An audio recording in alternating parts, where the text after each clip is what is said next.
বাংলাদেশের বাইরে পৃথিবীর বিভিন্ন প্রান্তে যে যেখান থেকে চ্যানেলে দিয়েছেন আপনাদের সকলকে সাদর আমন্ত্রণ তৃতীয় মাত্রা দেখবার জন্য। প্রিয় দর্শক, বাংলাদেশ এক সংকটের মধ্য দিয়ে যাচ্ছে এবং এই সংকট অবশ্য সবার কাছে সংকট নয় এবং সংকটের ধরন ধারণীয় নানা ধরনের মত পার্থক্য রয়েছে। তবে বাংলাদেশের প্রতিটি নাগরিকই এক ধরনের অস্বস্তির মধ্যে, আতঙ্কের মধ্যে, অসহায়ত্বের মধ্যে দিন কাটাচ্ছেন। কিভাবে এর সমাধান হবে সেটি নিয়েও নানা ধরনের বিতর্ক রয়েছে এবং আগামীকাল 21শে ফেব্রুয়ারি আন্তর্জাতিক মাতৃভাষা দিবস আমাদের জীবনের অত্যন্ত গৌরবোজ্জ্বল একটি দিবস, বাঙালির জীবনের। কারণ আমরা যে ভাষায় কথা বলি, এই ভাষাকে রাষ্ট্রভাষা হিসেবে প্রতিষ্ঠার জন্য বাঙালি তরুণেরা, বিশেষ করে ঢাকা বিশ্ববিদ্যালয় থেকে যে আন্দোলনের সূচনা হয়েছিল, সেই তরুণেরা জীবন দিয়েছিলেন 21শে ফেব্রুয়ারি, 22শে ফেব্রুয়ারি এবং তারপরেও পুরো মার্চ জুড়েই একদিন পর পর একজন দুজন করে অনেকেই জীবন দিয়েছেন। এবং সেই পথ ধরে বাংলাদেশ 1971 সালে স্বাধীন হয়েছে এবং এই দীর্ঘ পথ পরিক্রমায় বহু আন্দোলন সংগ্রাম এবং তার মধ্য দিয়ে বাংলাদেশের স্বাধীনতা রক্তদান এবং এই উপমহাদেশের মধ্যে আমরাই একমাত্র দেশ যে দেশে স্বাধীনতা হয়েছে রক্তক্ষয়ী মুক্তিযুদ্ধের মধ্য দিয়ে। এবং তার আগে যে দীর্ঘ সংগ্রাম, সেই সংগ্রামে অনেক রক্তদান, আত্মদান এবং 60-এর দশক, 70-এর দশক অত্যন্ত গুরুত্বপূর্ণ রাজনৈতিকভাবে, অর্থনৈতিকভাবে, সাংস্কৃতিকভাবে। এবং সেই সময় নানা ধরনের গ্রুপ, বিউটি বোর্ডিং এর কথা অনেকেই জানেন যে আমাদের সাংস্কৃতিক আন্দোলনের, সাংস্কৃতিক কর্মকাণ্ডের একটি কেন্দ্রবিন্দু ছিল সেটি। অনেকে হয়তো শুনে থাকবেন রুচিরা গ্রুপ নামে একটি গ্রুপ তৈরি হয়েছিল 1965 সালে একটি রেস্তোরাঁকে কেন্দ্র করে। কিন্তু সেই গ্রুপে যারা ছিলেন তারা সবাই রাজনৈতিক কর্মী ছিলেন, ছাত্র সংগঠনের নেতৃবৃন্দ ছিলেন, বিভিন্ন কলেজের কেউ গুরুত্বপূর্ণ ছাত্র সংসদের নেতা ছিলেন। তারা মিলে একটি গ্রুপ তৈরি করেছিলেন একটি বিশেষ পরিস্থিতিতে এবং সেই পরিস্থিতির ব্যাখ্যা তারা অবশ্য আজকে যারা আমার অতিথি সেই গ্রুপের সদস্যই সবাই তারা দেবেন।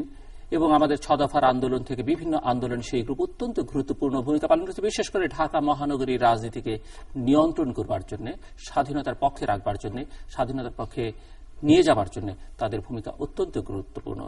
1965 সালের 20 ফেব্রুয়ারি অর্থাৎ এই দিনে সেই গ্রুপটির জন্ম হয়েছিল। 50 জনের মতো তারা ছিলেন এবং আজকে 2015 সালের 20 ফেব্রুয়ারি আমরা যখন কথা বলছি, 50 বছর বয়স সেই গ্রুপের। সেই গ্রুপের 4 জন সদস্যকে আমরা স্টুডিওতে আমন্ত্রণ জানিয়েছি আজকে। 4 জনই আমাদের সমাজে, রাজনীতিতে প্রতিষ্ঠিত যে যার জায়গা থেকে এবং তারা আজকে কথা বলবেন, স্মৃতিচারণ করবেন সেই দিনগুলোর, সেই গ্রুপ সম্পর্কে তারা আমাদেরকে জানাবেন।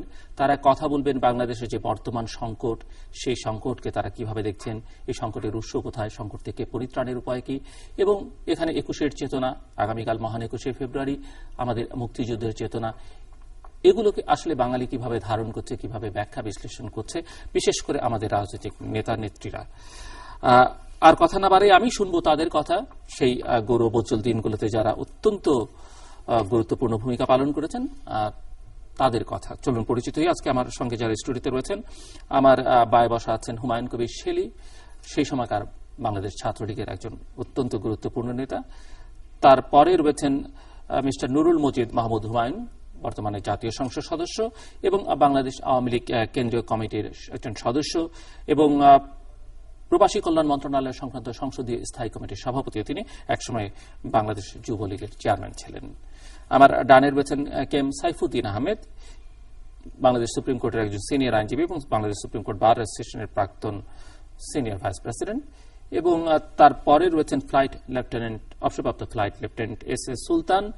তিনি সেই সময়টাতে বাংলাদেশ ছাত্রলীগের একজন নেতা ছিলেন এবং পরবর্তীতে স্বাধীনতোত্তর বাংলাদেশে বাংলাদেশ জাতীয়তাবাদী দল বিএনপি দলীয় সংসদ সদস্য, সাবেক সংসদ সদস্য। স্বাগত আপনাদের 4 জনকে স্টুডিওতে। অভিনন্দন আপনাদের সেই সময়কার ভূমিকার জন্য। আপনারা প্রত্যেকেই ছাত্র সংগঠনের সঙ্গে ছিলেন, নানাভাবে ছিলেন। আবার একটি গ্রুপ তৈরি করে, যে গ্রুপটির কথা আমি উল্লেখ করলাম, আমি সেই গ্রুপটির সম্পর্কে একটু ফ্লাইট লেফটেন্যান্ট এস এ সুলতান আপনার কাছ থেকে শুনি যে রুচিরা গ্রুপের জন্ম কিভাবে এবং কেন জন্ম হয়েছিল। আজকে 20শে ফেব্রুয়ারি আমার জীবনের যতগুলো ঘটনা ঘটেছে তার ভিতরে সবচেয়ে, আমার ব্যক্তিগত চিন্তায় সবচেয়ে গৌরবের একটি দিন। তার কারণ দুটি। প্রথমত, সেদিন ছিল আমার নির্বাচন তৎকালীন কায়েদ আজম কলেজ, বর্তমান শহীদ সারওয়ার্দী কলেজের ছাত্র সংসদের নির্বাচন। সেই নির্বাচনের আমি ভিপি প্রার্থী ছিলাম। সেই দিন অনেক স্মৃতি রয়েছে, অনেকগুলো কথা বলতে গেলে তো সময়টুকু শুধু এইটুকু বলি, আমাদের বিরুদ্ধে ছিল ছাত্র ইউনিয়ন ও এনএসএফ এর একটি যুগ্ম প্যানেল। সেখানে তাদের জিএস হিসাবে মনোনীত ছিল এলাহি বক্স বলে আমাদেরই গ্রুপের, আমাদেরই এই রুচিরার একটি অংশ মতো বন্ধুত্ব সেরকম একজনের। কিন্তু তার তখন ছাত্র রাজনীতি যারা করতেন, আপনারা যারা শুনেছেন, একটু যাদের ভিতরে বুদ্ধিমত্তা, মেধাবী, এই ধরনের লোকরাই ছাত্র রাজনীতি করতেন। তো তাকে আমাদের যে স্যার যিনি ইনচার্জ ছিলেন তিনি বললেন যে তুমি জিএস হওয়ার উপযুক্ত নয়, তাকে দেওয়া হলো না। এই ঘটনাকে কেন্দ্র করে সেদিন তুমুল মারপিট টারপিট ঝগড়া অনেক কিছু হলো। পরিশেষে যখন ভোট গণনা হচ্ছে, ভোটের ব্যালট বক্সগুলো উপড়িয়ে ফেলে দিল দোতলা থেকে।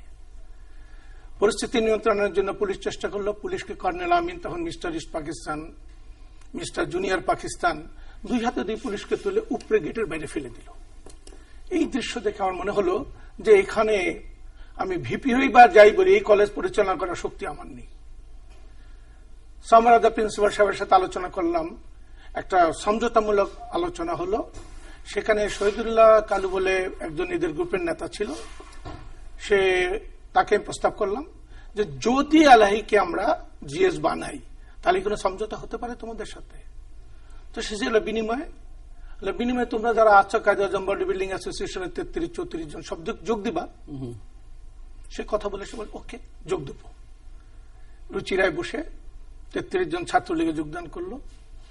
আমরা এলাইকে জিএস তৈরি করলাম এবং সেই দিন থেকে শুরু করে, এবং এই সময় আমি ভিপি হলাম, এবং এই সময়ে রাজু, শেলি ভাই, এরা জগন্নাথের রাজু আর শেলি ভাই, তাদের সাথে আমরা একটা পরামর্শ করলাম। বাকি ভাই ছিল মাজহারুল হক বাকি, ওনার সাথেও পরামর্শ হলো। উনি সাই দিয়ে বলেছে গুড আইডিয়া কর। তো সেখান থেকে আমরা একসঙ্গে হলাম। জগন্নাথ আর কায়েদ আজমের ভিতরে একটু দূরত্ব ছিল। রাজু ভিপি এবং আমি ভিপি হওয়ার কারণে এটা দূর হয়ে গেল, আমরা একত্র হলাম। এই পুরো গ্রুপটা আমাদের সঙ্গে মিলে আমরা রুচিরা রেস্টুরেন্টে আড্ডা মারতাম। হুমায়ুন তখন একটু ছোট, সাইফুদ্দিন, আমি, শেলি ভাই আমার সিনিয়র একটু, আমরা মিলেমিশে অনেক সিদ্ধান্ত নিতাম। সেই সিদ্ধান্তের ভিতরে অনেক সিদ্ধান্ত আছে, সবগুলি বলবো না। প্রথম সিদ্ধান্ত ছিল যে মনেব আইয়ুব শাহী, আপনাকে দিয়ে শুরু করলাম, প্রত্যেকের কাছে একটু একটু শুনে আমরা মনেব আইয়ুব, যেহেতু ইতিহাসটা সেজন্য বললাম যে আপনি শুরু করেন। তো মনেব আইয়ুব শাহীর বিরুদ্ধে আমরা আন্দোলনে যাব। আমরা বাঙালি জাতীয়তাবাদীতে বিশ্বাস করি, সেইভাবে আমরা এগিয়ে যাব। তো সেখানে প্রথমত দু একটি এনএসএফ এর সাথে, এনএসএফ বলতে ওদেরকে, ওনাদের যে ছিল তাদের ভিতরে টপ সব লোকজন ছিল, যাদেরকে অস্ত্র ছিল। খোকা বলে একজন ছিল, তলোয়ার বলে একটা পিছনে রাখতো, পকেটে সাপ রাখতো। সে আমাদের ছাত্রলীগের তছনছ করে দেওয়ার হলগুলাতে চেষ্টা করতো। আমাদের এখানে সুযোগ পেত না, ঢুকতো না, আসতো না। জগন্নাথ কায়েদ আজম তখন সাংঘাতিক শক্তিশালী একটি সংগঠন। ঢাকা বিশ্ববিদ্যালয় যেটি করতো, এবং ঢাকা বিশ্ববিদ্যালয়ে তখন যখন আমাদের ছাত্র নেতারা দাঁড়াতে কষ্ট হতো, ওদের হাতে মারপিট খেত, শুনলেই আমরা দৌড়ে যেতাম। বহু ঘটনা আছে। বাকি ভাইকে ব্রাহ্মণবাড়িয়া জমির আলী সাহেব মারা গেছেন, বাকি ভাইও মারা গেছেন। জমির আলী সাহেব মার দিলেন, মাথাটা ফাটিয়ে দিলেন। আমরা সঙ্গে সঙ্গে 18টা বেবি ট্যাক্সি নিয়ে ঢাকা বিশ্ববিদ্যালয়ে ঢুকলাম। ঢুকে এনএসএফ সব গায়েব হয়ে গেল, 2-4টা জাকি পেলাম, মেরে পিঠে আমরা চলে আসলাম। পরদিন আবার বিশ্ববিদ্যালয়ে ঢুকলাম। তখন তো দখলের প্রতিযোগিতা এখনো কিছুটা আছে। সেই সূত্রে রুচিরার সৃষ্টি হয়েছে। রুচিরা আজকে 50 বছর বয়স। আমার জীবদ্দশা, আমাদের বন্ধুদের জীবদ্দশা আমরা দেখে যেতে পারতেছি। এটা আমার জন্য চরম গৌরবের কথা, এবং আমার বিশ্বাস আপনাদের সম্পর্কটা এখনো আছে, অবশ্যই আছে, এবং সেখানে দলমত নির্বিশেষে আমরা একসঙ্গে। রুচিরা কি আছে এখনো? রুচিরা রেস্টুরেন্টটা এখন বিল্ডিং করার পথে। স্মৃতিটা 50 বছর ধরে আমরা ধারণ করছি। এই যে বুকে যেভাবে দেখছেন এইভাবে ধারণ করছি, এবং যতদিন বেঁচে থাকবো ধারণ করব। কারণ আমরা যারা ছাত্র জীবনে যারা রাজনীতি করেছি বর্তমানে প্রতিষ্ঠিত রাজনীতিবিদই অনেকেই। তো সেই হিসাবে আমাদের একটা অহংকার, রুচিরা আমাদের একটা অহংকার, এবং 50 বছর মধ্যে বেঁচে আছি রুচিরাকে নিয়ে, এটাও আমাদের জন্য একটা গৌরবের কথা। মিস্টার নুরুল মজিদ হুমায়ুন, আপনার কাছে একটু শুনি যে আপনি, মিস্টার সুলতান বলছিলেন আপনি একটু ছোট, সেই সময় কোথায় ছিলেন, কিভাবে, এবং আপনার থেকে আলাদা ডেপুটেশন দরকার নেই। জি, ধন্যবাদ দিলু সাহেব। সুলতান ভাই যেটা বলেছে, টুটু ভাই উনি আমার বড় ভাই, আমরা তাদের জুনিয়র ছিলাম। আপনি জানেন, আপনি ওই এলাকার সম্বন্ধে আপনার ধারণা আছে, যেহেতু আপনি ঢাকারই ছেলে, আমি নারিন্দার ছেলে, একেবারে বসবাসরত ওই অঞ্চলের। যেটা টুটু ভাই বললেন যে আসলে আইয়ুব মোনায়েম বিরোধী যে আন্দোলনের সূতিকার বলতে চলে, ঢাকা বিশ্ববিদ্যালয়কে যদি বলি আমরা, সেখান থেকে অবশ্যই ঢাকা বিশ্ববিদ্যালয়, এবং এই ঢাকা বিশ্ববিদ্যালয়কে কিন্তু নেতৃত্ব দিতেন তখন এই ওল্ড টাউন, যেটা জগন্নাথ কায়েদ আজম, এবং তারই ডিভিশনাল হেডকোয়ার্টার ছিল বলতে গেলে Ruchira, and they have created it. ওনারা ছিলেন, আমরা 9 ডিভের মতো দ্যাট ফার্স্ট নিয়ে করা আছে। এখানে সব পরিকল্পনা এনএসএফ এর যে কথাগুলি, অনেক কিছু বলা যাবে না, বিভিন্ন অবস্থানে আমরা এক একজন আছি, অনেক জায়গায় আছে, বাট একটাই আমাদের তৎকালীন যে উদ্দেশ্য ছিল, সেটা যে তাদের যে আইয়ুব মোনায়েমের পেটোয়া বাহিনী ঢাকা বিশ্ববিদ্যালয় সহ যে ত্রাসের রাজ্য কায়েম করেছিল, এবং আমাদের নেতাদেরকে বা রাজনীতিকে যেভাবে কলুষিত করতেছিল, সেটাকে প্রতিহত করা, এবং আমাদের যে অসাম্প্রদায়িক রাজনীতি, আপনার ধারণা আছে নিশ্চয়ই ওই অঞ্চল সম্বন্ধে, আমাদের রুচিরাকে কেন্দ্র করে লক্ষ্মীবাজার, বাংলা বাজার, নারিন্দা, গুপিবাগ সহ এই টোটাল অঞ্চলটাকে কলতা বাজার ইয়ে করে আছে। সেলি ভাই আছেন, বলবেন পুরনো ঢাকা বলতে যেটা ছিল, আমরা সেখানে শিক্ষাঙ্গন যেমন ছিল, সংস্কৃতিরও একটা বিশাল অঙ্ক সেখানে ছিল, বুলবুল ললিত কলা একাডেমি, বাহাদুর শাহ পার্ক, সেখানে আমরা কিন্তু সেই সাথে সাথে সবকিছু, যেটা আইয়ুব মোনায়েম যে ভাষার উপর আঘাত করেছিল, আজকে ভাষা মাস, সেই জন্য কথা বলছি। টুটু ভাই যেটা বললেন যে 20 ফেব্রুয়ারি, এই জন্যই আমি এই কথাগুলি বলছি, কারণ আমরা ভাষাকে, এটা কিন্তু একটা, এই যে ভাষাভিত্তিক দেশ, এটা কিন্তু ধর্মভিত্তিক দেশ আমরা চাইনি, এটা হয় নাই। এই যে আমরা তখনই এভাবে এটাকে যাত্রা শুরু করি, এবং আমাদের যারা তৎকালীন নেতৃবৃন্দ আছেন, রাজু সাহেব যারা আছেন, ফিরোজ আছে, আরো অনেক নেতৃবৃন্দ আছে, আজকে বিভিন্ন জায়গায় অবস্থান করছেন, কিন্তু আমরা 60-এর দশকের যে সূত্র, এবং একেবারে 69-এর গণ অভ্যুত্থান, মুক্তিযুদ্ধ পর্যন্ত কিন্তু আমরা একেবারে এটাকে ধরে নিয়েছি, আমরা এগিয়ে নিয়ে গেছি তাদের নেতৃত্বে, তাদের নির্দেশে। আমরা মাঠে ছিলাম, যুদ্ধ করেছি, পরিকল্পনা করেছি, সেখানে জয়ী হয়েছি, তারা পরাজিত হয়েছে, এবং সমর্থন নেই, জনসমর্থন ছিল, বিচ্ছিন্ন আমরা ছিলাম না। আমাদেরকে সহযোগিতাকারী আমাদের যারা আছে, যে কথা টুটু ভাই বললেন যে এলাহি স্থানীয় একটা শক্তি ছিল, যে এই শক্তির সাথে আমাদেরকে, তারা দেওয়ার not that political that time ইয়ে করা আছে, কিন্তু আমাদের স্থানীয় শক্তিটাকে আমরা বৃদ্ধি করার জন্য, আমাদের মূল লক্ষ্য যেটা যুদ্ধ করার, সেটার জন্য ঢাকা বিশ্ববিদ্যালয়ে যে অপশক্তি সেটাকে প্রতিরোধ করার জন্য আমরা একটি শক্তিশালী সংগঠন সেখানে করলাম, জগন্নাথ কায়েদ আজম মিলিয়ে সকলকে নিয়ে। এবং তৎকালীন ঢাকা বিশ্ববিদ্যালয়ের যারা নেতা নেত্রী ছিলেন, আমাদের আজকে প্রয়াত যে কথা বললেন, বাকি ভাই, রাজ্জাক ভাই সহ অন্যান্য, মনি ভাইও যেতেন, অনেকে করা আছে। সেখান থেকে আমরা সেই যাত্রা শুরু করি, পর্যায়ক্রমে তারা চলে যায় বিভিন্ন, আমরা আবার নেতৃত্ব নেই এভাবে, কিন্তু আমাদের গতি একেবারে 71 পর্যন্ত আমরা সেখানে বিশ্ববিদ্যালয় মূলত আমরা নেতৃত্ব 65 থেকে একদম বিরামহীন ভাবে। এতে অনেক যোগ হয়েছে, অনেকে চলে গেছে, অনেকে এগিয়ে গেছে, কিন্তু আমাদের ঐক্য নষ্ট হয়নি, আমাদের লক্ষ্যও নষ্ট হয়নি। রুচিরা আপনারা বসতেন কোন সময় পর্যন্ত? রুচিরা আমরা কিন্তু প্রত্যেকে এখানে ছাত্র ছিলাম, মূলত আমরা কিন্তু ওখানে কোনো ইয়ে ছিল না, প্রত্যেকেই আমাদের শিক্ষা জীবন ছিল। ব্যক্তিগত ভাবে আমি ঢাকা কলেজের ছাত্র, ইয়ে করা আমার যেহেতু সেখানে আমরা কলেজ বিশ্ববিদ্যালয়ে, আমরা ঢাকা বিশ্ববিদ্যালয়ে যাতায়াত যোগাযোগ সবসময় আমরা বিকেল বেলাটা বিকেল, আমাদের কোন সাল পর্যন্ত? একেবারে 71 পর্যন্ত, 70 পর্যন্ত। That was extent. তারপরে আমরা যখন মুক্তিযুদ্ধ, আমরা যার যার কর্মক্ষেত্রে চলে যাই, জাতীয় রাজনীতিতে চলে যাই, সকলে বিভিন্ন অবস্থানে। যখন দেশ স্বাধীন হলো, যেটা আমাদের উদ্দেশ্য ছিল, তারপর তো বঙ্গবন্ধু ডাকে আমরা আবার দেশ গড়ার কাজে নেমে পড়ি। আমি যুবলীগে যাই, আমার বন্ধু সাইফুদ্দিন আছে, তার প্রফেশনাল লয়ার, সেও ছিল ফরেন সেক্রেটারি, আমি ছিলাম অর্গানাইজেশন ফাউন্ডার, ইয়ে করা। মনিভাই যুবলীগ করলেন, ছাত্রলীগে যারা তৎকালীন নিয়েছিল, যুদ্ধ ফেরত যারা, সবাইকে নিয়ে আমরা দেশ গড়ার জন্য নেমে পড়লাম। তারপর ঘটনা তো আপনি জানেন। কাজে আজকে রুচিরার এই 50 বছর পূর্তি আমাদের জন্য গর্বের। আমরা সেখানে সেই 60-এর দশকের যে রাজনীতি যে ভূমিকা রাখা দরকার ছিল, সেখানে আমরা সঠিকভাবে আমি মনে করি তাদের নেতৃত্বে আমরা রেখেছি। এবং সফল মুক্তিযুদ্ধ ঢাকা বিশ্ববিদ্যালয়ের নেতৃত্বে যেটা হয়েছে, সেখানে আসলে তো ঢাকা বিশ্ববিদ্যালয় এবং ঢাকা বিশ্ববিদ্যালয়ের ব্যাকবোন ছিল, সাহস এবং শক্তিটা ব্যাকবোন আপনারা আমরা সেই অঞ্চল ছিল না সেটা। মিস্টার কেম সাইফুদ্দিন আহমেদ, মিস্টার কেম সাইফুদ্দিন আহমেদ, আপনার কাছ থেকে শুনি ইতিহাসের বাকি অংশ।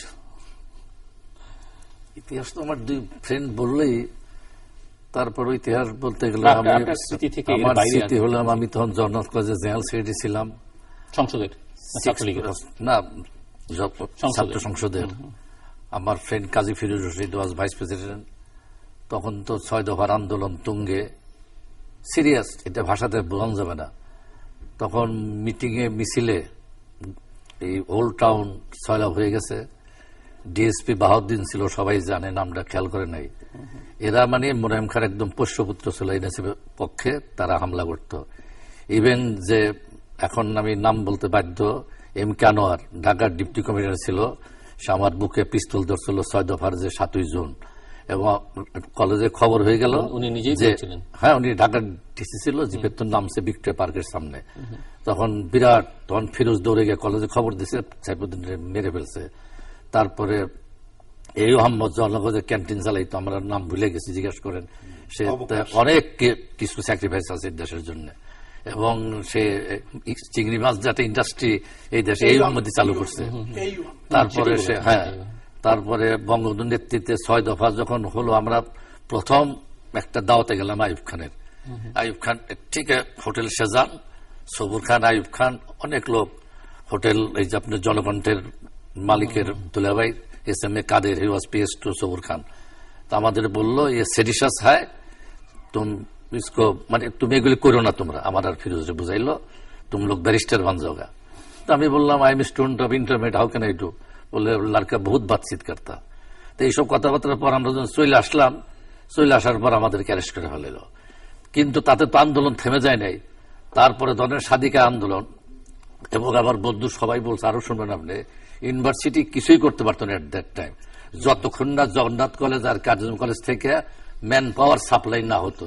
তারা NSF boys they could not come out from Amtala. এবং আমার জগন্নাথ কলেজ আর টুটলের কার্জন কলেজ থেকে লোক ফিডব্যাক দিছে। আমার বন্ধু রেজা মারা গেছে, রেজা শাহজাহান আমার এডিশনাল সেক্রেটারি ছিল, মারা গেছে। তারপরে এই রচিরা হোটেলে যারা আমরা আড্ডা দিতাম, বুড্ডা, তারণ, তারপরে আমান গাজী, তারপরে মিউনিসিপালিটির 4 জন, একজন ছিল পরে নাজিম, তারপরে শরীফ। আপনি খবর দেওয়ার সঙ্গে সঙ্গে ভেসপা দিয়া হকি স্টিক দেয় সে অবস্থা। আদারওয়াইজ তো দেশে আপনি কিছু থাকতো না, এগুলি ছাত্রলীগ কিছুই থাকতো না ইউনিভার্সিটির পিটান ইনস্টিটিউটে, কারণ ডাইরেক্ট টাকা। মোনায়েম খানের ছেলে ওই যে কি নাম, খসরু, টাকা দেয় ডাইরেক্ট পালস। এটা ইতিহাস, এগুলো তো বর্তমান প্রজন্ম জানবে না। আর বিশেষ করে আজকে ভাষা দিবস, আন্তর্জাতিক মাতৃভাষা দিবস, বিশ্বের বুকে মায়ের ভাষায় কথা বলার জন্য পৃথিবীতে কোনো দেশ, কোনো জাতি রক্ত দিতে হয় নাই, একমাত্র বাঙালি এবং বাংলাদেশ রক্তের বিনিময়ে স্বাধীন হয়েছে। তাহলে এই স্বাধীনতা রাখতে হবে বর্তমান প্রজন্মের। বর্তমান প্রজন্মকে জানতে হবে যে দেশ স্বাধীন হয়েছে বঙ্গবন্ধুর নেতৃত্বে। বঙ্গবন্ধু না থাকলে জীবনও বাংলাদেশ হতো না। সরদ্দি পারে নাই, মৌলানা ভাসানী পারে নাই, শেরে বাংলা পারে নাই। ইট ইজ অনলি বঙ্গবন্ধু, সে যে নাকি বাংলাদেশের 7 কোটি মানুষের পালস অনুভব করতে পারছে। ধাপে ধাপে ধাপে ধাপে নিয়ে যখন আমরা ওয়েস্ট পাতে এসে বললাম, মামা ওইটা পাকিস্তানি গোরস্তান, উনি বললেন ধীরে চল, মাই 6 points will be converted into 1 point. আমার এখনো খেয়াল আসছে এই কথাটা। এবং সে অত বড় নেতা তো পৃথিবীতে আর হবেই না। আমি ইন্দিরা গান্ধীর লোক কথা বলছি 40 মিনিট, আমি জুবুলের ফরেন্স 1973-তে।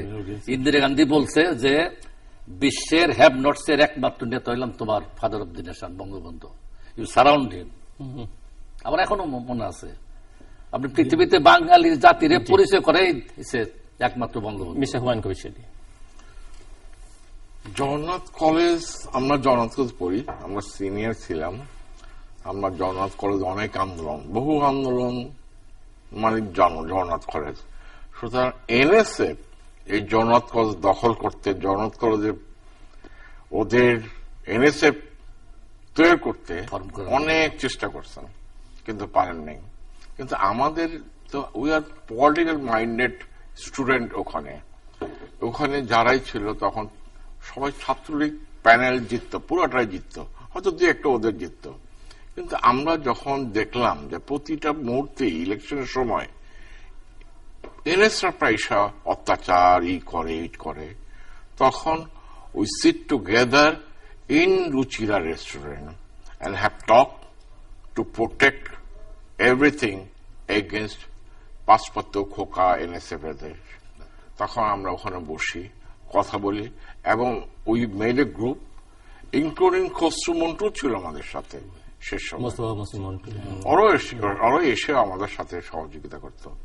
তখন শেখ ফজলুর রহমান মনি ভাই ছিলেন। তখন উনি আমাদের বলতেন যে এখন সেই ঢাকা মেডিকেল কলেজে ওরা এই করতেছে, তোর একটু চুলাস। আমরা এখনো মনে আছে, আমরা তখন জগন্নাথ কলেজ থেকে এই ট্যাক্সি ছিল, ট্যাক্সি কিন্তু ওরা আমাদের অনেক সহযোগিতা করছে। ওই ট্যাক্সি দিয়ে আমরা চলে যেতাম মেডিকেল কলেজে, ওখানকে আমরা প্রোটেক্ট করতাম। ওখানে ডক্টর সেলিম ছিল, আলী হাফিজ সেলিম ছিল, মারা গেছে লিভে অ্যাক্সিডেন্টে। আমরা প্রোটেক্ট করতাম এদের সাথে। তখন ওদের সাথে ওরা যখনই করতে পারে তখন ওরাই এসছে আমাদের কাছে যে আমরা সমঝোতা তোমাদের সাথে আমরা এই করবো না। তখন আমরা বলছি যে তুমি তোমাদের নিয়ে থাকো, আমরা নিয়ে থাকি, কিন্তু আমাদের কোন ব্যাপারে তোমরা হস্তক্ষেপ করো না, আমাদের চলতে দাও একা সুন্দরভাবে। আমার মনে হয় এই রুচিরা গ্রুপটা করাতে আমাদের এত সুন্দরভাবে আমরা চলে যেতাম, এটা আমরা বলতে পারবো না, বোঝানো যাবে না ভাষায়। অনেক সুন্দর। এখানে আমাদের ছিল রাজু ছিল, কাজী ফিরোজ ছিল, এমিরেজা ছিল, রেজা শাহজাহান, সবই পরিচিত নাম।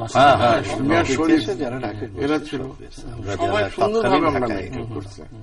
এখানে আজকেও যারা অন্য অবস্থানে আছেন, যেমন যখনই যেটা শেলি ভাই বললো তার কথা ধরে আমি বলছি যে ঢাকা বিশ্ববিদ্যালয় হলগুলি যে নির্বাচনগুলি হতো, যে নমিনেশন, অনেকে আছে যারা গ্রাম থেকে এসেছে বা অন্যান্য ভালো নেতা, আমরা নমিনেশন দিত নেতারা, কিন্তু তাদেরকে এনএসএফ হলে ঢুকতে দিত না।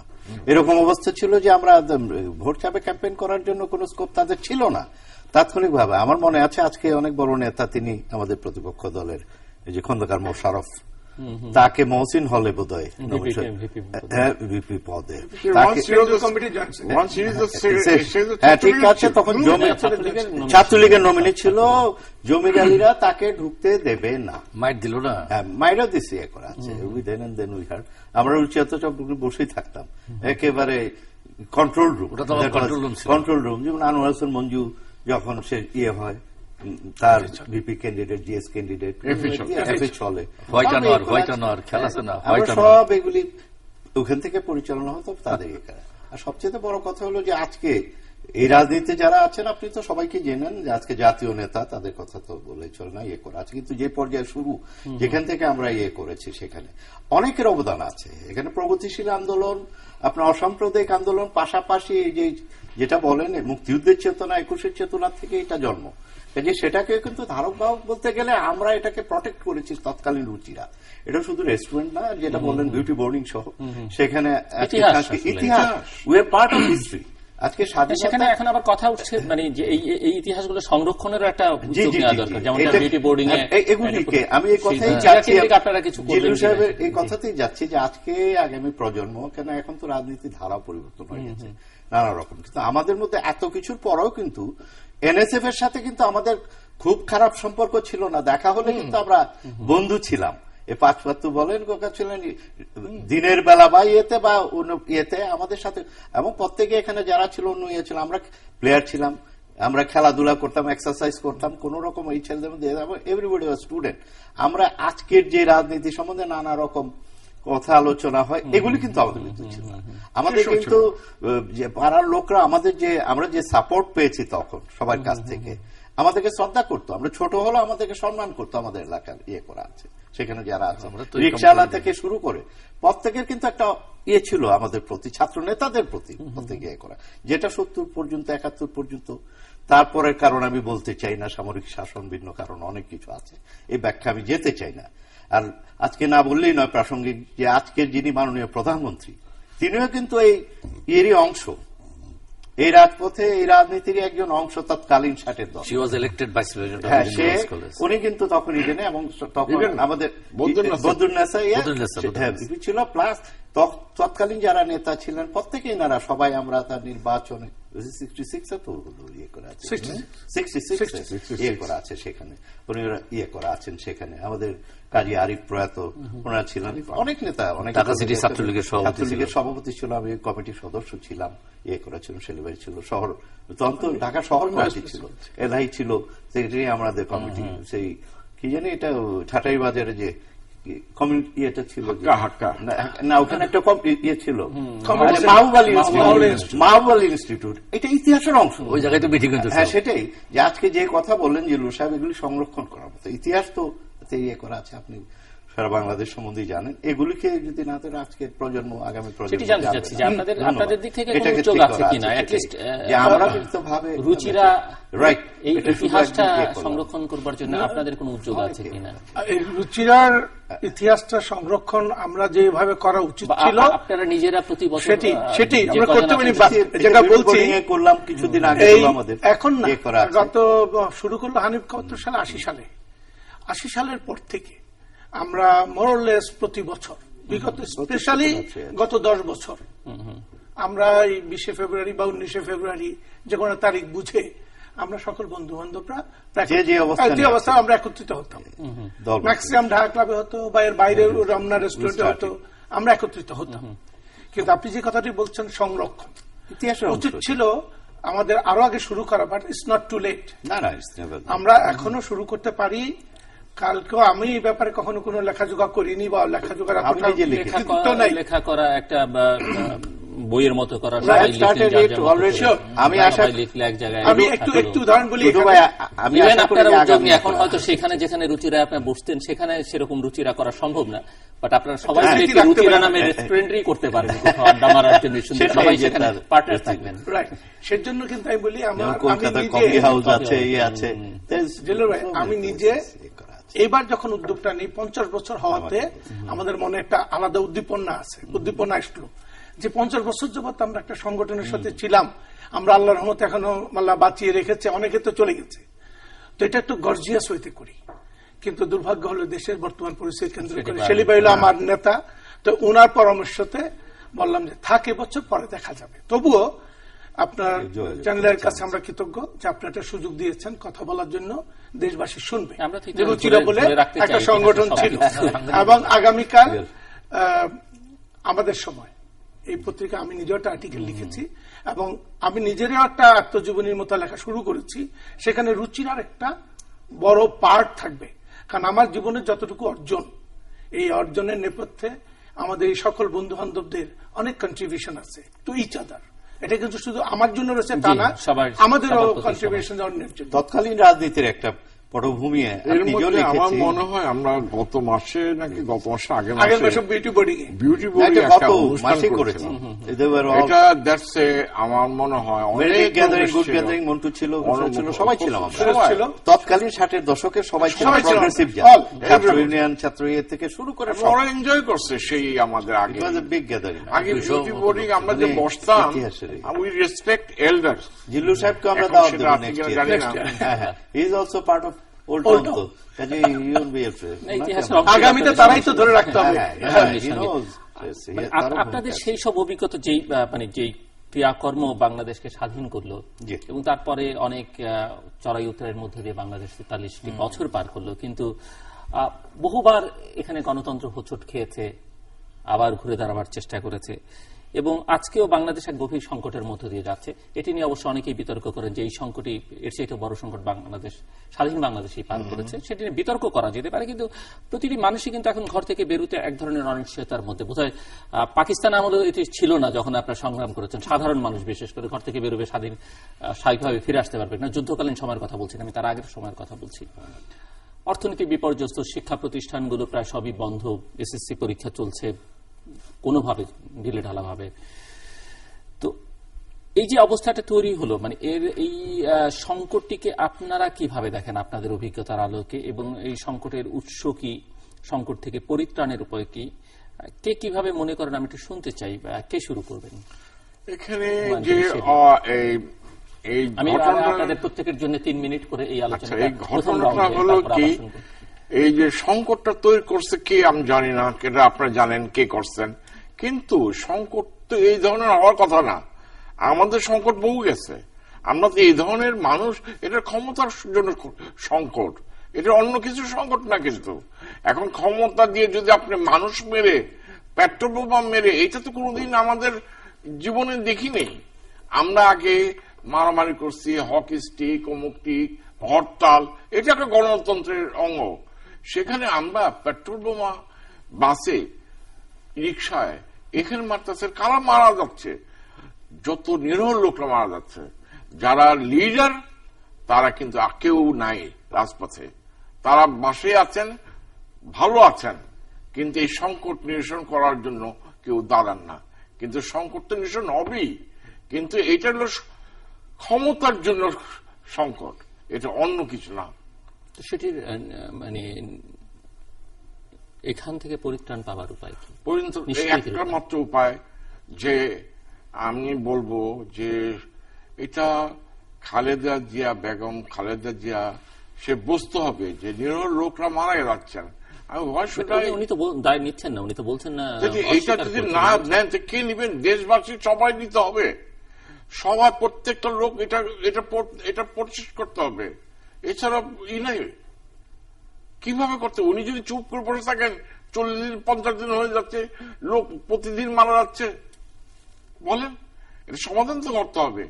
তাই প্রতি লোক, সব লোকের ঐক্যবোধে এটা প্রতিরোধ করতে হবে। সাইফুদ্দিন আহমেদ, এটা তো আমি, আমার চিন্তাধারা নিশ্চয়ই আপনি অনুমান করতে পারেন যে আমি practising lawyer of the highest court of the country. Legally and lawfully দায়ীকে আপনি মিয়া মোহাম্মদ কাসুরির খুনের মামলায় জুলফিকার আলী ভুট্টোর ফাঁসি হয়েছিল। জুলফিকার আলী ভুট্টো কিন্তু বন্দুকের ট্রাইগারের চাপ দেয় নাই, হি ওয়াজ অ্যাবেটার। তাহলে পরে এই যে হরতাল, পেট্রোল বোমাতে মানুষ মারা, আপ টু ডেট 92 জন 94 জন লোক মারা গেছে। হরতাল কে ডাকছে? কোন পার্টি ডাকছে? দে আর রেসপন্সিবল ফর ইট। ওনারা হরতাল ডেকেছেন, তাদের কোন সম্পর্ক? কোন লোক যখন অ্যারেস্ট হয়ে যায়, ম্যাজিস্ট্রেট প্রথম চিন্তা করবে he or she is innocent. কিন্তু আপনি ডোন্ট মাইন্ড উইথ অ্যাপোলজি, এ দেশে অনেক টিভি চ্যানেল দেওয়া হয়েছে, রাত 12টার সময় এই যে চ্যানেলে টক শো দেয়, বুদ্ধিজীবীরা এসে বলে এইটা হয়েছে ওইটা হয়েছে। একজন বুদ্ধিজীবী তো বললো না যে ম্যাডাম ইউ স্টপ ইট। তারা বলে কি ডায়লগ ছাড়া কোনো কাজ হবে না। ডায়লগ দিবে কার সাথে? Can I dialogue with a killer? I can't, কখনো হবে না। খুনের সঙ্গে কিসের ডায়লগ হবে? আমি জানতে চাইছি যে এই সংকটটি ঠিক আছে, উনি হরতাল উড্র করলেন, অবরোধ উড্র করলেন, এবং আপনি মনে করছেন যে নেক্সট ইলেকশন 1990 ওয়েট করতে হবে, 2019 পর্যন্ত ওয়েট করতে হবে। সাপোজ আমরা এখানে 5 জন, 1 মিনিট, 5 জন আমি ইলেকশনে খারাইছি, আপনারা 4 জন খারান নাই। পৃথিবীর ইতিহাসে কোথাও আছে যে কইছে ভাই তুই আমার লগে কন্টেস্ট কর? কেউ কবে না, সে চাবে আনকন্টেস্টেড এমপি হওয়া। That has happened. তো হোয়াট ইজ দি রং? তারা মামলা ফাইল করছে, রিট পিটিশন ওয়াজ রেজেক্টেড। কিন্তু ওনারা ইলেকশন মানেন না, ওনারা ইলেকশন মানেন না, ওনারা ইলেকশন মানে নাই, ওনারা ইলেকশনে যায় নাই। তো হোয়াট শেখ হাসিনা 1996 এর ইলেকশনেও তো আওয়ামী লীগ যায় নাই, যায়নি এবং মানেনি। এই দেশের প্রবলেম কোথায়? If you win fair, if you lose you will say there is rigging. This cannot be either in law or in proposition of fact, কখনো হবে না। আপনি ইলেকশন দিছে, তাকে হোম মিনিস্ট্রি ছাড়িয়ে দিতে চাইছে, বলছে তোমাকে আরো দেবো, তুমি আসো। She did not come. এখন সে মানুষ মারবে? No, she is playing in the hands of ISI. She wants to make it Pakistan. Never. আপনি এখন যে একটা রেফারেন্ডাম দেয় যে আপনারা পাকিস্তান চান, বাংলাদেশে কোন লোক আছে যে বলবেন পাকিস্তান সেই চাই? বিধান তো সংবিধানে নেই, তুলে দেওয়া হয়েছে। না না, সেই তো বললাম। অতএব নিউট্রাল বলতে কিছু থাকবে না, যে এই সংবিধান আছে, সংবিধান অনুসারে 1990 ইলেকশন হবে, তারপরে যদি দিতে হয় দেবে, কিন্তু পৃথিবীর অন্য কোন দেশের চাপে বাংলাদেশে ইলেকশন হবে না। This is sovereign country, independent country, এবং যার নেতৃত্বে চলছে সে daughter of father of the nation, এটা জানি কেউ নাম ভুলে যায়। কথা জি, আসলে এটাকে রাজনৈতিক, এটা আমার ব্যক্তিগত মত, অবশ্যই এটাকে আমি রাজনৈতিক সংকট বলতে চাই না। এটা রাজনৈতিক সিদ্ধান্তে ভুল যারা করেছে তারা আজকে এটাকে, আমি মনে করছি যে এটা রাজনৈতিক দেউলিয়াত্ব। ওখানে কোনো, এটা রাজনীতি বলে না, রাজনীতির কোনো সংজ্ঞায় পড়ে না। আমি রাজনীতি হিসাবে যেটুকু বুঝছি, এই সন্ত্রাস আর রাজনীতিকে একসাথে যদি মেলাতে চান জিল্লু সাহেব, আমি মিলাচ্ছি না, আমি জানতে চাচ্ছি সেটাই, আমি প্রশ্ন না করলে তো বেরোবে না। না, ইটস অলরাইট, আই আন্ডারস্ট্যান্ড। লাদেনের লাশটা পর্যন্ত মাটিতে দেন আজকে যারা, আমি কিছুদিন আগে যে ওআইসি পার্লামেন্টারি যেটা ইস্তানবুলে, it was a very well attended conference, সব 53 ইসলামিক স্টেট ওয়াজ দেয়ার, তারা আছে। আমার পাশেই ছিল বাহরাইন, আফগানিস্তান, পাকিস্তানি বন্ধুরা আসছিল, অনেকের সাথে অনেক কথা হচ্ছে, ডিপটি স্পিকার আছে। এখন সন্ত্রাস যেটা আমরা বলছি যে ইটস অলসো পার্ট অফ এ বিশ্ব সন্ত্রাস, এটাকে, এটা রাজনৈতিক কোনো বিষয় না। এখানে এক সময় ছিল, তো এদের সাথে তো কথা বলে যারা সর্বহারা বা বিচ্ছিন্নতাবাদী যারা আছে, আওয়ামী লীগ কিন্তু স্বাধীনতা আন্দোলন কোনো বিচ্ছিন্নতাবাদী আন্দোলন ছিল না। We are given mandate by the people. আজকে জনগণ আমাদেরকে ম্যান্ডেট দিয়েছিল, অ্যাবসোলিউট ম্যান্ডেট, সেখানে আমরা সবাই ছিলাম তৎকালীন যারা আছে। তারপরে যখন গণতান্ত্রিক না মেনে নিল, তখন আমরা বৈধভাবে সেখানে তাদের প্রতি ঘোষণা করলাম, এবং মুক্তিযুদ্ধ যেটাকে বলেন সফল, সেটাও তারাই প্রথম আক্রমণ করেছে। সেটাই, কিন্তু ওই ভোটেও ছিলেন না যারা আজকে রাজনীতির কথা বলেন করে আছে, তারা সেই ভোটেও ছিলেন না। আজকে দল করছেন, ভালো কথা, মধ্য রাস্তা ক্যান্টনমেন্টের দল। আমি বলি বাংলাদেশে দুইটাই party, don't mind it. Awami League, Bangladesh Awami League, আর ওইগুলি হল by products of the other, that who inherits আইব খানিয়া, হিয়া খানিয়া, আমি নাম বলতে চাই না, ছোট করতেছে। They are not even a political party, and there is no politically কিছু আছে লোকজনকে, this is a platform. So ওখানে রাজনৈতিক যে ফেইলিউর, রাজনৈতিক যে নির্বুদ্ধিতা, they failed it to give politics. নির্বাচন ছাড়া বিকল্প কি আছে জিল্লু সাহেব? গণতন্ত্র প্রক্রিয়া, আপনি বলতে পারেন আর কি পথ আছে? Tell me. আপনি নির্বাচনে গিয়ে আপনি বলতেন ভুল কি? কজ অফ অ্যাকশন বলতে তো একটা কথা আছে, তাই না? কজ অফ অ্যাকশন রাইট হতো। মাগুরা যেটা করেছেন আমরা বলেছি ঠিক আছে, ভুল করেছে, আমরা ভুল করতাম, আমরা বলছি না আমরা সব রাইট। আমরা বলেছি আমরা যে সাংবিধানিক ধারাবাহিকতা, আপনি সেই কথাগুলো বলেন, আমরা হ্যাঁ ওটা বলি, সেখানে তো আপনাদেরকে অপেক্ষা করতে হবে, এটাও ধারাবাহিকতাই। সেই ধারাবাহিকতাই আপনাকে আবার ওয়েট করতে হবে। You have miss the bus. এটার জন্য তো আপনি জনগণের বিরুদ্ধে কোনো যুদ্ধ ঘোষণা করতে পারেন। কিন্তু যেমন ধরেন আপনার দলই তো 1988 এর ইলেকশনে পার্টিসিপেট করেনি, 1996 এর 15 ফেব্রুয়ারির ইলেকশনে পার্টিসিপেট করেনি, তো আপনারা তো সেই ইলেকশন মানেননি এবং চাপ প্রয়োগ করেছেন। না, সেটা কিন্তু জনসম্পৃক্ততা ছিল।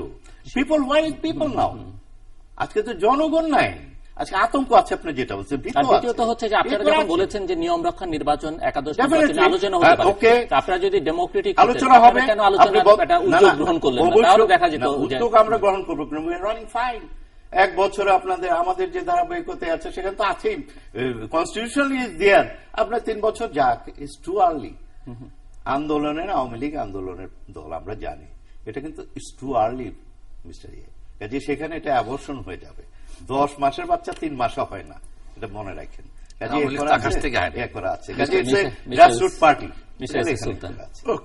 এটা আন্দোলন বলে না, এটা বিচ্ছিন্নতাবাদী ওয়ার্ল্ড সন্ত্রাসের অংশ, বিশ্ব সন্ত্রাসের অংশ। আমি জানি না, আমি বলতে চাই না, কাউকে দায়ী করতে চাই না এভাবে। This is fact. যেখানে আজকে যে টেকনিক, যেভাবে ওই যেটা বললাম রুচিয়াজি ইতিহাস আমাদের, আমরা তো সেভাবে ছাত্র আন্দোলন আমরা করেছি, প্রত্যেকের অভিজ্ঞতা আছে, আমরা কাউকে করি নাই। এখন এলিমিনেশনের রাজনীতি যেটা, এখন আপনি যদি মেরে ফেলতে চান, কাকে করতে চান, অ্যাটাক তো হয়েছে বহুবার। আমাদের মাননীয় প্রধানমন্ত্রী বঙ্গবন্ধু কন্যার উপরে হয়েছে, আল্লাহ রহমত উনি বেঁচে আছেন আজকেও, সেটা করতে পারবেন হয়তো, কিন্তু আজকে জনগণ কিন্তু সম্পৃক্ত করতে পারবে, এটা সত্যি। ধন্যবাদ। আসলে রাজনৈতিক আলোচনায় আজকে আমরা খুব একটা আগ্রহী ছিলাম না। আমরা না, প্রথমেই বলে নিয়েছিলাম কিন্তু যে আপনারা সেই 60-এর দশকই থাকবেন, যাই হোক, দেশ বলছি স্বাধীন করে দিয়ে দেশটি থাকবে কি থাকবে না কি রকম Right. দিকে যাবে Right, সেটা নিয়ে আলোচনা করার অধিকার সবারই তাহলে তো আছে। আপনার ইতিহাস সংরক্ষণ করা যাবে না। ধন্যবাদ। That's a good আপনি ওই আমাদের ওই That's a good সবচেয়ে one. বড় সুন্দর বলছেন। আচ্ছা, এখন ঢেকি সর্বে তবুও গেল দান বানে। যেহেতু শুরুটা রুচিরা দিয়ে, রুচিরা দুই একটা স্মৃতি আমি আধা মিনিটে বলি, তারপরে আপনার রাজনীতি আমরা যেতে চাই না রাজনীতি যেতে চাচ্ছিলাম না। আসলে 21শে ফেব্রুয়ারি এটা যদি আপনি বলেন তাহলে আপনাকে যে ফিরে যেতে হবে 48 সালে। 48 সালে কায়েদ আজম মোহাম্মদ আলী জিন্নাহ বলল যে Urdu and Urdu should be the only language of Pakistan. তার প্রতিবাদে বঙ্গবন্ধু দাঁড়িয়ে বলেছিলেন নো নো নো। সেই সূত্র ধরেই 52 সালের স্মৃতি, 52 সালের চেতনা এই জাতিকে উজ্জীবিত করেছে, এবং যতদিন বাংলাদেশ বা এই পৃথিবীতে ইতিহাস থাকবে 52 সালের এই দেশের জন্য রক্ত দেওয়া এটা কখনোই ইয়ে হবে না, অবনমন হবে না। তো সেইখানে আমরা 62 সাল থেকে যে ছাত্র রাজনীতি দেখেছি, প্রগতিশীল ছাত্র রাজনীতি, যারা বাংলাদেশের স্বাধিকারের প্রশ্নে দাঁড়িয়ে কথা বলা শুরু করলো, তখন থেকেই কিন্তু 65 আমাদের রুচিরার সৃষ্টি, এবং 65 প্রথম শক্তি জগন্নাথ কায়েদ আজমের মিলন, সাংঘাতিক ভাবে একটা ঐক্যবদ্ধতা। 66 6 দফা 65 ওয়ারও কিন্তু আমাদেরকে উজ্জীবিত করলো, যেটা পাকিস্তান এবং যেটা তো বললো যে আমরা অরক্ষিত, এই জিনিসটা তখন থেকে বাঙালি বুঝলো ইয়ে করা আছে। That was also point, that was a reason. তখন আমরা অনেক ছাত্র তখন সেনাবাহিনীতে আর্মি আমাদের এনে আমাদের ছেলেরা গেল, ওনারা গেলেন, আর অনেকে করা। আমি তো পাকিস্তানে জানে যত লোক মারা গেছে ওই যুদ্ধে সব বাঙালি।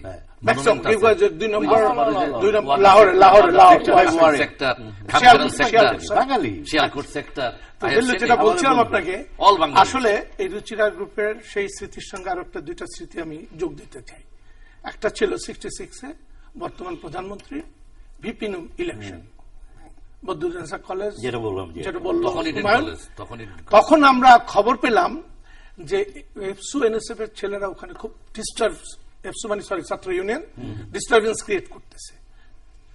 আমরা সঙ্গে সঙ্গে প্রায় 30-40 জন ইডেনের সামনে হাজির হলাম। যত পুরুষ ছেলে ছিল, আমি রাজাভাই ওখানে ছিলাম, যাওয়ার পরে সবাই সেখান থেকে পরিষ্কার হয়ে গেল। এটা হলো একটা স্মৃতি।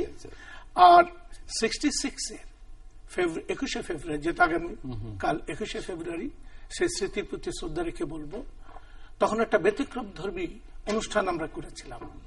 রাহাত খান সাহেব, যিনি ইত্তেফাকের সম্পাদক ছিলেন, তার লেখা, এবং সমরেশ বাবু আর সুদিন বাবু বলে একজন গীতিকার ছিল, তিনি সুর দিলেন এবং শেষের গানটি ছিল মাগো তোমার সোনার মানিক ছুটি হলেও ফিরবে না। 5 থেকে 10,000 ছাত্র ছিলাম বা 500,000 ছাত্র ছিলাম সেখানে। প্রতিটি লোক কেঁদেছিল। মনে এমকা হঠাৎ করে বলে বসলো যে রবীন্দ্রসঙ্গীত বন্ধ। আমরা প্রতিবাদ করলাম। জগন্নাথের মাঠে আমরা শ্যামা করব অঞ্জনাকে দিয়ে। 144 ধারা দাঁড়িয়ে হলো। তখন তৎকালীন প্রিন্সিপাল সাইদুর রহমান সাহেব আমাদেরকে সাহায্য করলো, এবং ওই 144 ধারার ভেতরে আমরা শ্যামা নৃত্য নাট্য করেছি। এই যে সাংস্কৃতিক একটা নতুন ভাবে জাগরণ আমাদের ভিতরে, সেটাও কিন্তু বাংলাদেশের মুক্তিযুদ্ধে অনেক সহায়ক ভূমিকা পালন করছে। রাজনীতির কথা যেটা বললাম যে আমার খুব একটা ইচ্ছা ছিল, তবু বলতেই হয়। বর্তমান দেশের প্রেক্ষাপটে যদি দায়িত্বই নিতে হয় যে কঠিন একটা কঠোর অবস্থানে চলে যাচ্ছে, 44 দিন আমরা অবরোধে আছি, 45 দিন। এই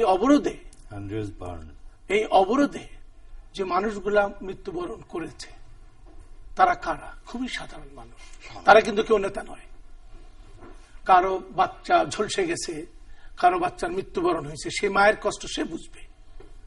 এটা কোনো জাতির, এই দেশের একটি নাগরিক এটার পক্ষে অবলম্বন করার সুযোগ নেই। সেম টাইম এটা একটা সরকার, সরকারের দায়িত্ব হলো দেশের ভিতরে যত অরাজকতা হবে, যত উচ্ছৃঙ্খলতা হবে, যত সন্ত্রাস হবে, তাকে কঠোর হস্তে দমন করা। তাই করছি আমরা বলি। কিন্তু এই যে ফেলিউরটা সরকারকে কতটুকু বহন করতে হবে, আর যারা যে নির্মমতা করছে তারা কারা? তারা কি বিএনপির নেতা কর্মী নাকি আরো কারা আছে? তারা কোথা থেকে এই যোগান পাচ্ছে, এই অর্থ পাচ্ছে? এই অবরোধ করে হাজার হাজার, এখন তো হাজার পেরোনি বোধ হয়, হাজার পেরোবে মৃত্যুর সংখ্যা খুব শীঘ্রই যদি এটা চলতে থাকে। এটার কারণ 100, এটার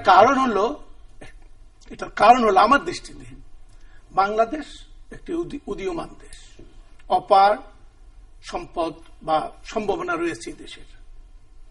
এখন এ দেশকে যদি আমরা অর্থনৈতিকভাবে আরো শক্তিশালী হই, অর্থনৈতিক বুনিয়াদ যদি আমাদের আরো শক্তিশালী হয়, তাহলে সেটা কার পক্ষে বা বিপক্ষে যাবে সেটা বিবেচনার ব্যাপার আছে। তা আমি বলবো যে দেশের সব দলকে, সর্বদলকে, সে আওয়ামী লীগ হোক বিএনপি হোক, একমাত্র জামাত ছাড়া, সে তাদেরকে দল হিসেবে আমরা এখনো মেনে উঠতে পারিনি। কারণ তারা যদি বাংলাদেশকে না মানতে পারে, তারা যদি ৭১ সালে তাদের অপরাধের জন্য ক্ষমা চাইতে না পারে, সেই দলের প্রতি, সেই দল দেশে থাকে কি করে বা আছে কি করে, এটি আমার প্রতিটি সরকারকে জিজ্ঞাসা।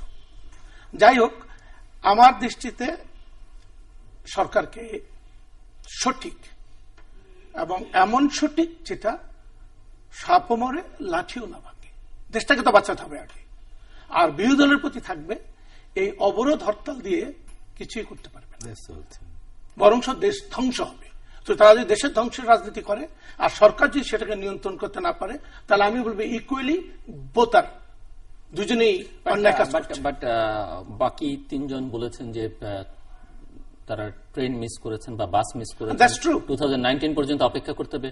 আপনি কি মনে করেন? আমার কথা, সেই কতদিন অপেক্ষা করতে, তার চেয়ে বেশি হতে পারে। That's not the point. পয়েন্টটা আমার কাছে খুব পরিষ্কার। নির্বাচন, আপনি 5ই জানুয়ারি নির্বাচনে যাননি, এটা কার সিদ্ধান্তে করেছেন? বাংলাদেশে তাদের 64টি ইউনিট আছে, তাদেরকে ডেকেছেন? কার সঙ্গে পরামর্শ করে আপনি নির্বাচনে যাবেন না? একটি ইস্যুতে, যে তত্ত্বাবধায়ক সরকার। তত্ত্বাবধায়ক সরকারের কথা আমরাও বলেছি, যেটা ইস্যু নয়, বলিনি আমরা 96-এ বলেছি, কিন্তু আবার তত্ত্বাবধায়ক আমরা সৃষ্টিও করেছি। কথা ছিল 15ই জানুয়ারি নির্বাচনে, 15 ফেব্রুয়ারি নির্বাচনে এজেন্ডা, যে আমরা গিয়ে তত্ত্বাবধায়ককে সাংবিধানিক অধিকার দেব, তারপরে তত্ত্বাবধায়ক জুন মাসে নির্বাচন দিয়েছে। আর বর্তমান প্রধানমন্ত্রী বলেছে যে সংবিধান রক্ষার জন্য, গণতন্ত্র রক্ষার জন্য আমরা এই নির্বাচন করছি। 4% ভোট পড়েছে বা 5% ভোট পড়েছে, একটা সরকার গঠন হয়েছে। তার দায়িত্ব কত তাড়াতাড়ি নির্বাচন দিয়ে এই দেশকে এই সংকটের থেকে মুক্ত করার জন্য। না, 3% 4% ভোট কোথায় পড়ছে? This is downgrade falsehood. Vote পড়ছে 42%, 36%। ভোট দিতে আপনি যান নাই, আপনাকে আমি পালকি লয়ে যাবো ভোট দেওয়া যায়নি, সেই জন্যই তাহলে পরে না আইনগতভাবে আপনি সঠিক কথা বলছেন। 40% ইলেকশন কমিশন মার্চে স্কুল জ্বালাই দিছে 156টা। She should be tried under the law of the law. Government তো ডেমোক্রেসি করেন সেটা। এক মিনিট, আপনারা যে ডেমোক্রেসি বাংলাদেশে ছাড়ছে, এই ডেমোক্রেসি পৃথিবীর কোথাও নাই। She should have been arrested much more earlier. একটা লোক খুন করলে তার ফাঁসি হয়, 100টা লোক সে খুন করছে পেট্রোল বোমা দেওয়া, সাক্ষী আছে, প্রমাণ আছে। জাতীয় জাদুঘর মিলনায়তনে দেখানো হয়েছে, এটা সমস্ত অ্যাম্বাসেডার ছিল। ওই যে ভদ্র ভাই যে চাকরি করে, তার মেয়ে যে বাচ্চাটার ছবি দিয়ে মানুষ আমরা বলি রাজনৈতিক দলীয়ত্ব, সেজন্য আমি কথাটা বলেছি। এখন পথ খুঁজে পাচ্ছে না। বিএনপির নেতারাই বলছে আমার কাছে, হাইকোর্টের নাম বলবো না, বড় নেতা বলে তুমি পার্লামেন্টের ফর্ম অফ পলিটিক্স করবে সাইফুদ্দিন, আর তুমি পার্লামেন্ট বয়কট করবে। Election shall not be held even before 5 minutes of 5 years in this country. Said by BNP top most leader. আমার ম্যাডাম রে কোন ম্যাডাম তো আমার কথা শুনে না, কার কথা শুনে? কয় লন্ডন। ঠিক মানে কথা কয়ে দিবে। কিছু যোগ করবেন? শেষ করতে চাই 30 সেকেন্ডস যদি কেউ কিছু। ধন্যবাদ জিল্লুর সাহেব। আসলে আপনার আমাদেরকে সুযোগ দিয়েছেন যে করে আছে টুটুবাড়ি। সেটিও আমাদের জন্য, ইতিহাসের জন্য যে গুরুত্বপূর্ণ। আমরা চাই ইতিহাসকে মানুষ ফলো করুক, এটা তো দুর্ভাগ্য সবসময় বলে যে ইতিহাসকে কেউ ইয়ে করে না, ইতিহাস থেকে শিক্ষা নেয় না। আমরা চাই ইতিহাস থেকে সবাই শিক্ষা নেয়। দর্শক অনুষ্ঠানের শেষ প্রান্তে তোমাদের সম্পর্কে আপনি লিখতে পারেন ডাক, ইমেল, SMS এর মাধ্যমে, ইন্টারনেট, আমাদের অফিসিয়াল ওয়েবসাইট অথবা সোশ্যাল নেটওয়ার্কগুলোতে যেসব পেজ রয়েছে সেসব পেজে আপনারা আপনাদের মতামত রাখতে পারেন। আর আপনাদের মতামতই আমাদের অনুষ্ঠান তৃতীয় মাত্রায় আপনি দেখতে পাবেন প্রতি বৃহস্পতিবার এবং শুক্রবার বাংলাদেশ আমার 2টায়, বুধবার দুপুর 11:30, শুক্রবার দুপুর 1:05 দেখবার আমন্ত্রণ রইল। Mister S S Sultan, mister KM Saifuddin Ahmed, mister Humayun Kabir Sheri এবং মিস্টার রুল মজিদ মাহমুদ হুমায়ুন, অসংখ্য ধন্যবাদ আপনার চারজনকেই। দর্শক মণ্ডলী, আমরা আলোচনা শুরু করেছিলাম, ইতিমধ্যে যারা এই অনুষ্ঠান দেখলেন তারা বুঝতে পেরেছেন যে রুচিরা গ্রুপ 1965 সালের 20 ফেব্রুয়ারি গঠিত হয়েছিল, কোন পরিস্থিতিতে এবং তাদের অবদান, বাংলাদেশের স্বাধীনতা সংগ্রামের জন্য, মুক্তিযুদ্ধের জন্য তারা যে অবদান রেখেছেন, তাদের প্রত্যেককে, যারা এখানে কথা বললেন এবং যারা কথা বলবার জন্য আজকে এখানে নেই, তাদের প্রত্যেককে আমাদের অভিনন্দন, কৃতজ্ঞতা। এবং আমরা চাইব তাদের কাছে প্রত্যাশা থাকবে, কারণ এই ইতিহাসের সংরক্ষণের দায়টা তারা যেহেতু অনেকেই এখনো জীবিত আছেন এবং প্রত্যেকেই প্রতিষ্ঠিত যে যার অবস্থানে, তারা এই ইতিহাস সংরক্ষণের জন্য উদ্যোগী হবেন এবং সেটি বাংলাদেশের ভবিষ্যতের জন্য নিঃসন্দেহে অনেক ইতিবাচক ভূমিকা রাখবে। বর্তমান পরিস্থিতি নিয়ে ওনারা কথা বলেছেন। সব কথার শেষ কথা, মূল কথা, সাধারণ নাগরিক হিসেবে আমরা দেশে শান্তি চাই এবং শান্তি প্রতিষ্ঠা করার সাংবিধানিক দায়িত্ব সরকারের। সেটি সরকার সংলাপ করে করবে, না প্রশাসনিক পদক্ষেপের মধ্য দিয়ে করবে, না সমঝোতার পথে হেঁটে করবে, নির্বাচন দিয়ে করবে, না নির্বাচন ছাড়া করবে, সেটি সরকারের বিষয়। কিন্তু দাবিটা নাগরিকদের সরকারের কাছে। আর অপরাজনীতি যারা করছেন, যে বা যে দলই করুন না কেন, এটি ইতিহাসের স্বাভাবিক পরিণতি যে জনগণ তাদের সঙ্গে থাকে না, জনগণ তাদেরকে গ্রহণ করে না, এবং সেটি যে যে অবস্থানে থাকুন না কেন। দর্শক, আমাদের সঙ্গে থাকবার জন্য অসংখ্য ধন্যবাদ, আপনাদের সবার জন্য শুভকামনা।